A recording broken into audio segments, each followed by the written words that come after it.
You didn't hear what he said, right? Huh? You didn't hear what she said, right? I'm so sorry, Mr. Legend. There's a reason tennis fans can't stop talking about Aryna Sabalenka and Novak Djokovic right now. And it's not about a forehand or a backhand. It's about a walk. Just a walk across a practice court. But when these two are involved, even a walk turns into content gold. And Wimbledon just handed us the latest proof. This isn't new behavior from either of them. We've watched Sabalenka and Djokovic trade dance moves at the French Open. We've watched them clown around on social media like two old friends who happen to be the best tennis players on the planet. So when they showed up at the All England Club this week, sharing the same practice ground ahead of the grass court season, it was only a matter of time before something funny happened. And sure enough, it did. Here's the scene. Sabalenka had just wrapped up her training session. She was walking off the practice court, heading wherever players head after a long day of drills, when her path crossed with an adjacent court. The court Djokovic happened to be using. Now, Djokovic wasn't even mid-rally when this happened. He wasn't disturbed. He wasn't inconvenienced in any real way. But that didn't stop him from seizing the moment. In front of cameras, in front of everyone watching, Djokovic called her out. No filter, no mercy, all in good fun. No sorry, no nothing, he said, watching her walk straight through his court like it was nothing. I'm sorry for stepping on your court. No nothing. It's okay. The sarcasm practically dripped off every word. He wanted his apology, and he wanted the world to see him not getting one. Sabalenka, never one to back down from a bit, gave the crowd exactly what they wanted. She turned it into theater. With a smile stretched across her face and an exaggerated bow that looked like something out of a royal court, she delivered the line that's now everywhere online. I'm so sorry, Mr. Legend. For words, dripping with mock humility, aimed squarely at a man with 24 Grand Slam titles to his name. The clip spread fast, and it's easy to see why. It's the kind of moment that reminds you these are real people, not just names on a scoreboard. What makes this friendship so compelling is that it's not manufactured for cameras. Djokovic has talked before about how his own daughter counts Sabalenka among her favorite players to watch. There's also a business connection running through this relationship, with Djokovic having joined investment ventures alongside Sabalenka's fiancée. So when you see them joking around on a practice court, that's not two athletes performing closeness for clicks.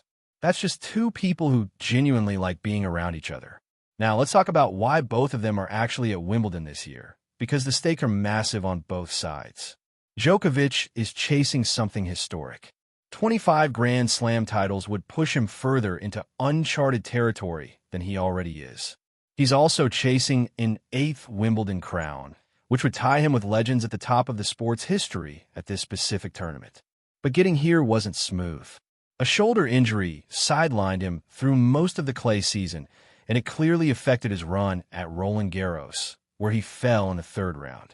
Despite that setback, Djokovic sounds anything but worried heading into his opener against Wu Yibing. Speaking to reporters before the tournament began, he explained that grass has always suited his body better than clay. Less physical strain, less wear and tear, and a tournament history that gives him serious confidence. He even admitted that clawing his way back from that shoulder issue was never really about peaking early in the season. His whole plan, all along, was built around being at his best right here, right now at Wimbledon. If Djokovic gets past his first match, the path doesn't get easier.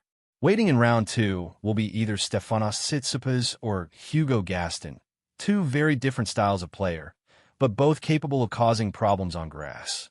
On the other side of the draw, Sabalenka is carrying her own kind of pressure into this tournament. She's the top seed, the best player in the world right now, but a Wimbledon title has somehow eluded her so far. This season alone has been a mix of heartbreak and frustration. She came up short in the Australian Open final, then exited early at the French Open in the quarterfinals. For a player ranked number 1, those results sting more than they would for almost anyone else, and you can bet she's hungry to flip the script on grass. Her tournament begins against qualifier Teodora Kostovic, a tricky test simply because qualifiers often play with nothing to lose. Win that, and Sabalenka would face the winner between McCartney Kessler and Alexandra Oleinikova in the next round. Every match from here on out is a step toward the one trophy still missing from her collection. So as the tournament kicks off, with both Djokovic and Sabalenka opening their campaigns on the very same day, you've got two storylines running in parallel. One legend chasing more history than anyone before him. One reigning number one chasing the major title that slipped through her fingers.